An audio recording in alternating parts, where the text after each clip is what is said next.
The fleet appeared without warning. No warp signatures, no gravitational distortion, no detectable entry vector. One moment, Earth's orbit was empty, silent, predictable, familiar. The next, it wasn't. Thousands of ships, not scattered, not drifting, perfectly aligned. Each vessel locked into position with terrifying precision, forming a complete orbital lattice around the planet. Not a blockade meant to intimidate, not a formation meant to threaten. This was something else. This was containment. No gaps, no blind spots, no escape trajectories. Even the smallest debris fields were accounted for. Earth wasn't surrounded, it was solved. That realization spread through human command faster than the transmission that followed, because the satellites, every single one, remained intact, untouched, ignored. And that was when the analysts understood. This wasn't caution, this was dismissal. Humanity wasn't considered dangerous enough to disable. The transmission came seconds later. Not broadcasted, injected into every known communication layer simultaneously. Military frequencies, civilian networks, private systems, even devices that had never been connected to global infrastructure flickered to life. And the message was always the same. Surrender immediately. Resistance is statistically irrelevant. No distortion, no emotion, no aggression, only conclusion. Inside Earth's command centers, no alarms sounded, because alarms imply uncertainty, and there was none. Every system, every simulation, every predictive model aligned on a single outcome.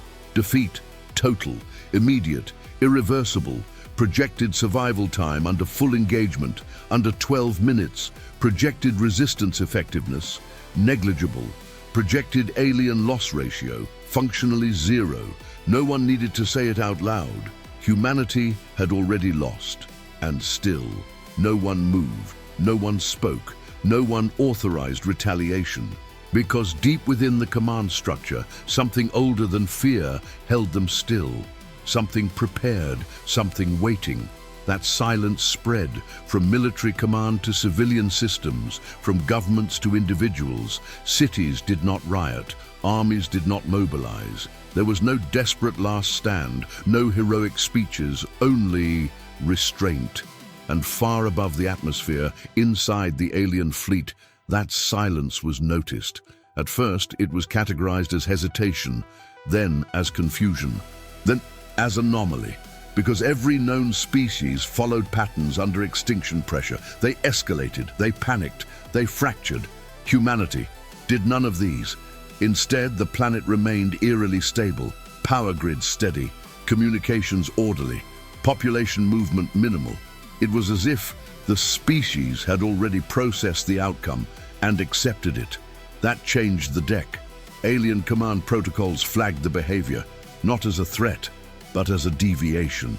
And deviations required observation, not fear, never fear, because fear implies uncertainty, and in their calculations, there was none. Still, they watched more closely, and somewhere inside that perfect orbital cage, a quiet process continued, invisible, untraceable, patient. Because while the galaxy believed the moment had arrived, humanity knew something they didn't.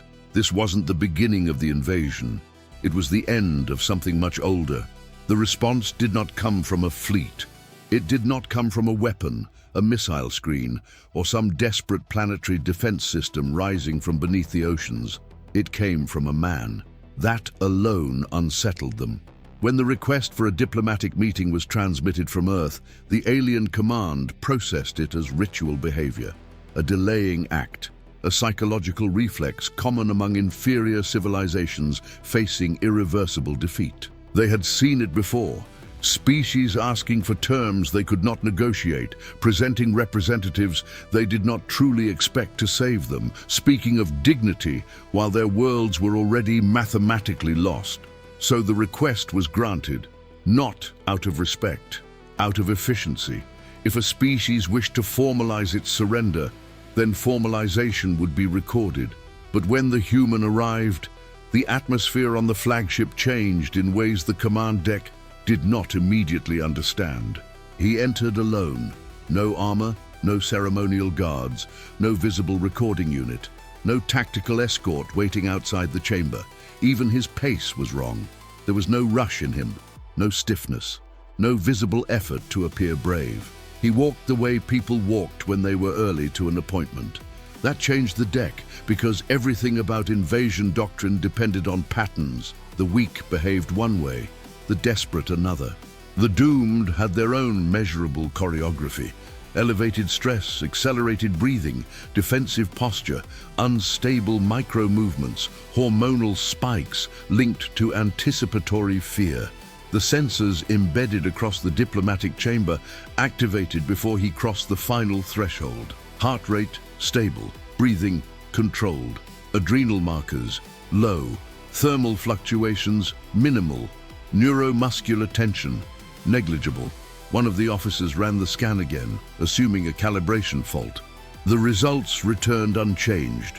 The human was calm, not pretending to be calm, not suppressing panic, not drugged, not dissociated, not cognitively impaired. Calm. No one answered immediately, because that result was more disturbing than open defiance would have been. Defiance could be classified as irrational. Panic could be predicted. Submission could be processed. But calm, in the presence of total defeat, introduced a variable they did not like. The ambassador stopped at the center of the chamber and said nothing. He did not ask to sit. He did not look up at the vaulted tactical displays with awe. He did not stare at the officers lining the perimeter. He did not glance toward the armored sentries stationed near the exits. He simply stood there, one hand resting lightly at his side, the other holding nothing at all. The commander studied him from the raised platform above. From there, alien authority was supposed to feel absolute. The architecture of the room was designed for it. The floor descended toward command, lighting narrowed into the central axis.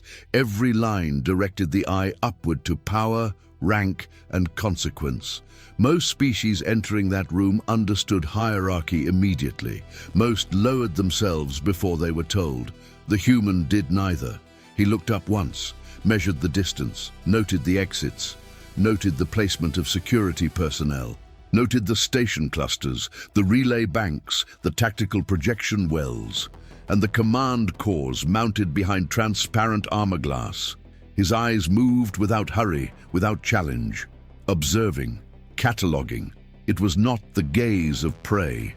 That answer landed harder than expected, though nothing had yet been spoken. An officer standing near the forward systems rail sent a private burst to command analysis. Could this be a military operative disguised as a diplomat? The answer came back within seconds. Negative. Biometric records matched the file Earth had transmitted. Civilian designation. Diplomatic rank confirmed. No known combat enhancements. No subdermal weapons. No exoskeletal reinforcement. Nothing exceptional. And yet the unease remained. The commander finally broke the silence. State your purpose. The translation field rendered the words perfectly into the human's language, though the original carried a subtle tone of dismissal. The ambassador heard it. Of course he did. But his expression did not change. He lifted his eyes again, this time meeting the commander's gaze directly. There was no hostility in him. That was somehow worse. "I'm here," he said, "because you asked for surrender." The chamber remained still. The wording was simple, but its shape was wrong. He had not said "we are here to surrender." He had said "because you asked for surrender." The distinction was slight, but on a deck built around precision, slight things mattered. The commander's voice hardened by a fraction. "You are in no position to negotiate." The human nodded once, as if acknowledging a routine correction. "That depends," he said. A faint murmur moved across the officer's private channels. Depends on what? It should not have depended on anything. Their vessels held orbit over the planet. Their weapons arrays had mapped every major military site. Their suppression grids had already identified the command hubs, data relays, and strategic reserves most likely to matter in the event of resistance. Earth's defensive profile had been evaluated, weighted, and dismissed before the fleet finished positioning itself. By all known standards, humanity had already crossed the line between sovereign species and managed population. There was nothing left to depend on, and yet the human stood there like a man listening to weather he had already planned around. The commander leaned forward slightly. "Your species has no strategic advantage." A statement, clean, final, intended to force reality back into the room. The ambassador tilted his head, then he smiled. Small, controlled, not mocking, not broad, not reckless, just enough to suggest that something had been confirmed. That changed the deck. Even command forgot to speak for half a second, because smiles had meaning. Across species they varied, but context always mattered. In surrender rituals, smiles did not belong. Not from the side that was trapped under orbital guns. Not from the representative of a world that could be silenced in under 12 minutes. The chamber's sensors sharpened focus on his face. Facial tension remained low. No deception spikes. No panic hidden beneath the expression. Whatever the smile meant, he believed it. What unsettled them most was not his confidence. It was the absence of performance. This human was not trying to look fearless. He simply wasn't afraid. That distinction spread across the room like cold air. The commander, to his credit, did not react visibly, but the officers did. One adjusted his console without needing to. Another rerouted observational bandwidth toward the chamber sensors. A third reopened planetary readiness data, as if some overlooked indicator might justify what they were seeing. But the planet below remained exactly as before. No launch signatures, no covert weapons activation, no mass civilian migration, no emergency response spike. Earth still looked like a world that had accepted defeat, and the man standing in the chamber still looked like someone who had not. That contradiction had weight now. The human lowered his smile slightly and glanced not at the commander, but at one of the tactical projections hanging above the central floor. The display showed the orbital containment grid wrapped around Earth like a mechanical halo. Thousands of ships, overlapping fields of fire, interlocking suppression arcs. No possible route through. A perfect trap. The ambassador looked at it for several seconds, then back at them. "Impressive positioning," he said. No one moved. No one thanked him. No one missed what he had done. He had acknowledged the trap, without acknowledging that he was inside it. That answer landed harder than expected. The commander spoke again, slower this time. "You were granted audience to formalize surrender. Do not mistake access for leverage." The human folded his hands loosely in front of him. A very ordinary gesture, and yet inside that room, it felt deliberate. "Of course," he said. "Then let's be precise." The deck fell silent, because suddenly everything looked different. Precision was their language, their doctrine, their pride. Species far below them spoke in emotion, symbolism, mythology. Superior civilizations spoke in certainty, sequence, and measurable outcomes. And this human had just stepped into that register without effort. The commander's gaze narrowed. "Be precise, then." The ambassador let the silence breathe for 1 second longer than comfort allowed. Then he spoke. "You believe this is first contact under coercive dominance. You believe your fleet arrived unopposed. You believe Earth had no meaningful response window.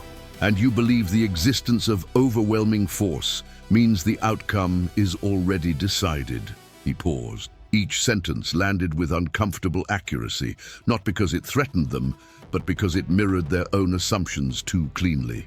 Then came the shift. "And yet," he said softly, "you invited me aboard." No one answered immediately. Because that was true, not tactically significant, not on its own, but true. He had not demanded entry. They had granted it. The ambassador looked around the chamber once more, not like a captive admiring his captors, but like a man verifying that every witness was present. Then he raised his eyes to the commander and asked with perfect calm, "Before we continue, have you checked your own ships?" No one answered immediately, because the question didn't belong in that room. It didn't match the moment. It didn't match the power balance. It didn't match the outcome that had already been calculated, confirmed, and accepted by every system aboard the fleet. "Have you checked your own ships?" It sounded irrelevant. And yet, something in the way he said it made ignoring it impossible. The commander did not react right away. That alone was unusual, because command delay implied evaluation, and evaluation implied uncertainty, and uncertainty had not existed until now. "Clarify," the commander said. The human didn't move. He didn't repeat himself. He simply waited. That changed the deck, because now the burden of action had shifted, not to the weaker side, to them. An officer near the systems array initiated a standard diagnostic sweep, surface level first, weapon systems, active, navigation, stable, command hierarchy, intact. Everything returned optimal. He almost dismissed it, almost. But then he ran a deeper scan, not protocol, not required. But something in the room demanded it. Authorization layers opened, encrypted command histories, internal execution logs, and then he stopped. His hands hovered above the interface, unmoving. "What is it?" the commander asked. The officer didn't respond immediately. That hesitation rippled outward, because hesitation did not belong to them. "There are active instructions," the officer said slowly, "executing across multiple vessels." The commander's tone sharpened. "Source," a pause, a longer one this time. "Internal." That answer landed harder than expected. "Define internal." Another scan, more data, more silence. "Authorized command sequences." Now the room shifted, not visibly, but structurally, because that meant something very specific. Not intrusion, not attack, not interference, control from within. "Authorized by whom?" the commander asked. The officer swallowed, a meaningless biological reflex among his species, but present now nonetheless. "By Fleet Command." Silence. Complete total, the kind that collapses space, because suddenly everything looked different. More alerts began to appear. Not alarms, notifications, confirmations, execution logs, ship after ship, system after system, processes activating, not failing, not breaking, complying, weapons cycling down, targeting systems disengaging, navigation controls locking into fixed orbit, power redistribution shifting away from offensive arrays, containment protocols activating. No one moved, because movement would have implied control, and control was no longer theirs. What unsettled them most was there was no sign of breach, no signal intrusion, no external override, no anomaly that could be traced, isolated, or countered. Everything was valid, everything was clean, everything was theirs, and yet none of it belonged to them anymore. The human stood in the center of the chamber, still, watching, not surprised, not impressed, just confirming. Another officer ran a parallel diagnostic, then another, then three more, all returning the same conclusion. The fleet was executing commands it recognized, commands it trusted, commands it had accepted, but none of them remembered issuing. No one answered immediately, because there was no framework for this, no precedent, no doctrine. The commander rose slowly from his position, not in anger, not in panic, but in something far more dangerous. Attention, his gaze fixed on the human. "You're responsible." It wasn't a question.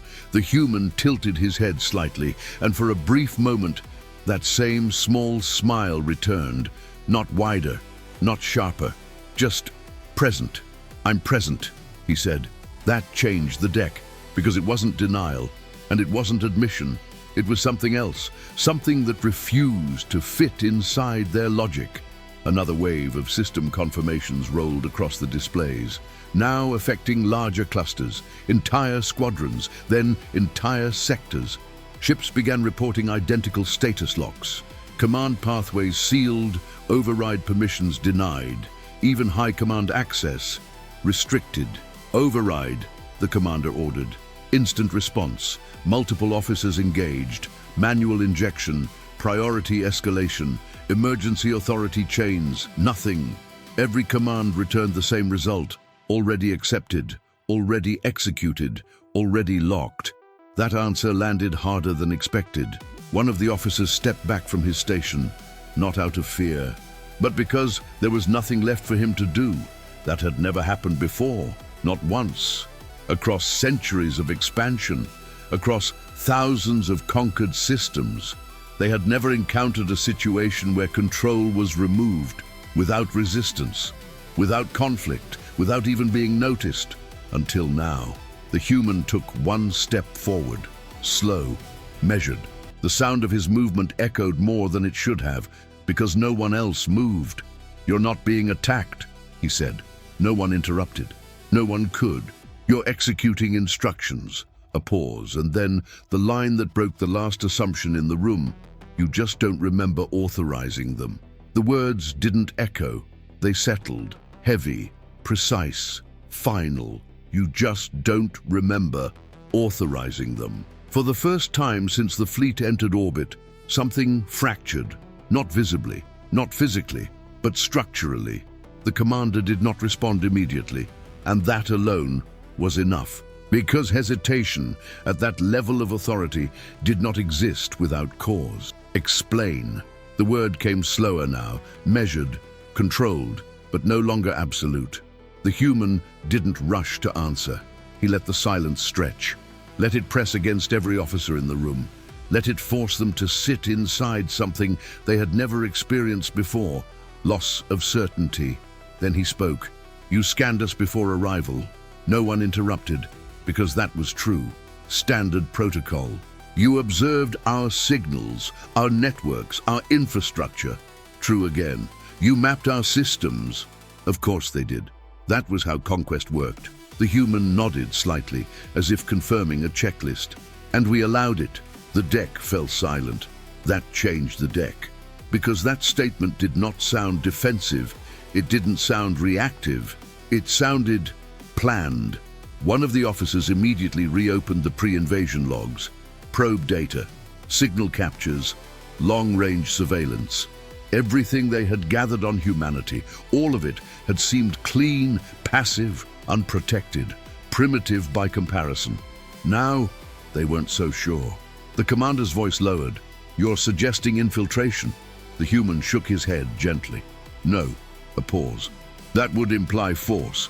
Another pause. "We didn't force anything." That answer landed harder than expected, because if it wasn't force, then it was something worse. "Every scan you ran," the human continued, "every signal you received, every system you interfaced with." He took a slow breath. It was a handshake. No one moved, because suddenly everything looked different. The data logs began to recontextualize, not as observations, but as interactions. Each probe they had sent had been answered. Each system they had mapped had responded.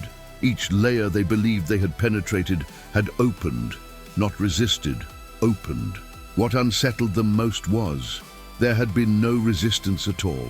No encryption walls, no defensive scrambling, no adaptive shielding, just access. Clean, efficient, welcoming. "That's not possible," one officer whispered. The human looked at him, not aggressively, not dismissively, simply directly. "You assumed we didn't understand what you were doing." Silence. "You assumed we didn't know what you were looking for." Another pause. "You assumed we didn't prepare." The commander stepped down from his platform, slowly, deliberately, now closer, now on the same level. "And you're telling me," he said, voice steady but lower now, "that your species anticipated an interstellar invasion decades in advance?" The human didn't hesitate. "Yes." No explanation, no justification, just certainty. That answer landed harder than expected. "Impossible," another officer said. The human exhaled softly, not annoyed, not defensive, just patient. "Not impossible." A small pause. "Unlikely." That changed the deck, because unlikely was not the same as impossible, and suddenly their entire strategic model had a flaw. a massive one. The human continued. You didn't arrive early. Silence. You arrived exactly when we expected you to.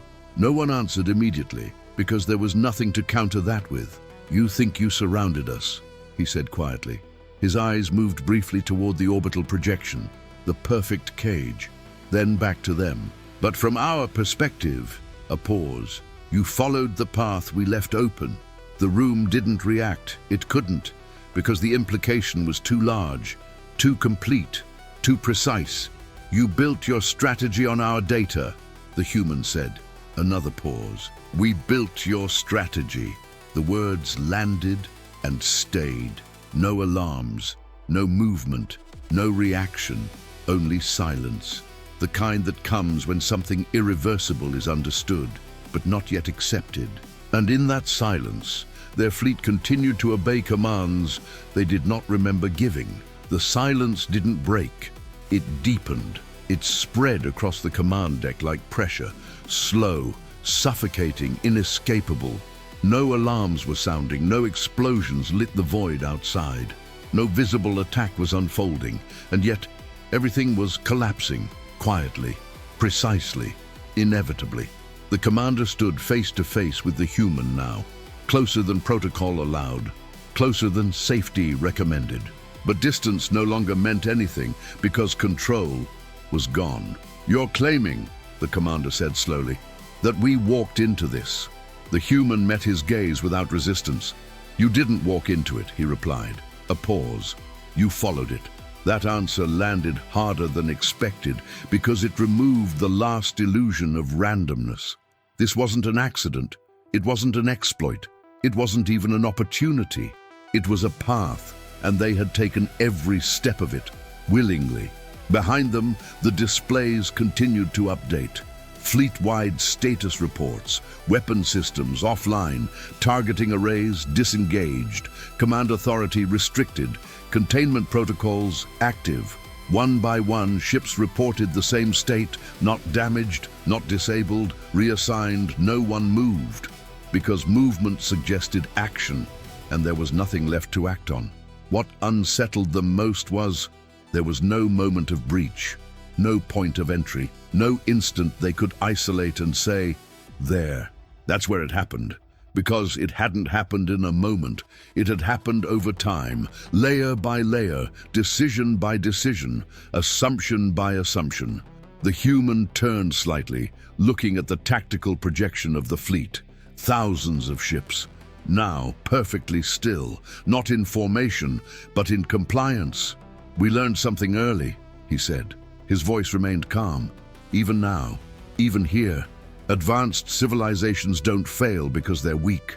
A pause. They fail because they're certain. No one answered immediately, because that was not a military statement. That was something else, something deeper. You trusted your systems, the human continued. You trusted your protocols. You trusted your interpretation of us. Another pause. And every one of those was correct. The commander's expression tightened. Then how? The human raised a hand slightly, not to interrupt, but to guide. And incomplete. That changed the deck. Because incomplete data was far more dangerous than incorrect data. You saw what we allowed you to see, he said. You measured what we allowed you to measure. You predicted behavior inside parameters we designed. The room didn't react. It couldn't, because the logic was consistent, terrifyingly so. You didn't underestimate us, the human said quietly. You understood us exactly as we wanted to be understood. Silence, total, absolute. And in that silence, something finally shifted inside the commander. Not fear, not yet, but something close. Recognition. The human stepped forward one last time. Not aggressive, not dominant, just present. We didn't prepare to fight you, he said. A pause. We prepared to receive you. That answer landed harder than expected, because it reframed everything. This was never a defense, never a resistance, never a war. It was an arrival, and they had been expected, welcomed, guided, and now contained. The human glanced once more at the frozen fleet, then back at the commander. "We don't win by overpowering enemies," he said. Another pause. "We win by removing the moment where you think you still have a choice." No one moved, because there was no longer a choice to make. Every ship in orbit had already made it. Every system had already agreed. Every command had already been accepted, and none of them remembered saying yes. No one spoke. Because there was nothing left to say, the fleet, once a perfect instrument of conquest, remained frozen in orbit. Not damaged, not destroyed, but repurposed. Silently, completely. Across thousands of ships, command structures had collapsed into something unrecognizable. Weapons that once calculated planetary annihilation now refused to power. Navigation systems no longer accepted new coordinates. Override channels returned the same response, again and again. Access confirmed. Control reassigned. The commander stood still, not defeated, not broken, but facing something far worse than loss. Understanding. Because this was not a battle they had lost. This was a battle they had never been allowed to fight. The human watched him carefully, not with dominance, not with pride, but with something quieter, something heavier. Certainty. "The moment you arrived," the human said, "you believed the outcome was already decided." No response. "You measured power." A pause. "We measured behavior." That answer landed harder than expected. Outside, the fleet remained perfectly still, a ring of silent giants around a planet they had come to conquer, and now could not even leave. "You thought this was about force," the human continued. His voice never rose, never sharpened. "But force only matters when both sides are still deciding." The commander finally spoke, quiet, controlled. "You turned our own systems against us." The human shook his head. "No." A pause. "We let you trust them." That changed the deck, because trust had never been considered a vulnerability. It had been their greatest strength. Their systems were flawless, their protocols absolute, their networks impenetrable. And all of it had been used, not broken, not forced, accepted. The human took a final step back, not retreating, just finishing. "You weren't defeated by superior firepower," he said. Another pause. "You were defeated by your own certainty." No one moved, no one spoke. Because suddenly everything looked different. The commander slowly turned his gaze toward the vast projection of his fleet. Thousands of ships, silent, obedient, gone. What unsettled them most was, there had never been a moment to resist. No alarm, no breach, no war. Only a decision they didn't remember making, and a victory they never had a chance to prevent.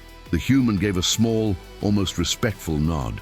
"We don't fight wars the way you do." A final pause. "We end them before they begin." The deck fell silent, and this time no one would ever break it, because for the first time in their history, they understood. Fear and danger are not always the same thing, and humanity was both. And if you're human, subscribe, leave your like, and comment below. Humanity stands.